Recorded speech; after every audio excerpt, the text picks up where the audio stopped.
పేరు యశస్విని. నేను Jesus English medium high స్కూల్లో 5వ తరగతి చదువుతున్నాను.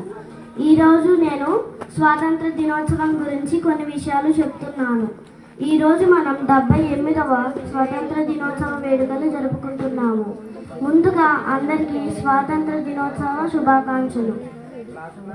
ప్రతి సంవత్సరం ఆగస్టు 15వ తేదీన ఈ వేడుకలు జరుపుకుంటాము.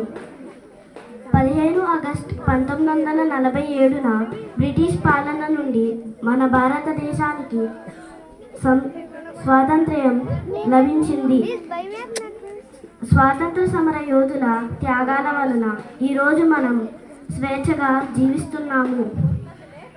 ఇలాంటి స్వేచ్ఛా దేశంలో పుట్టడం మన అదృష్టం. ఎల్లప్పుడూ ప్రతి ఒక్కరూ స్వాతంత్ర సమర యోధులను గౌరవించాలి. ఈరోజు ప్రధానమంత్రి ఎర్రకోటపై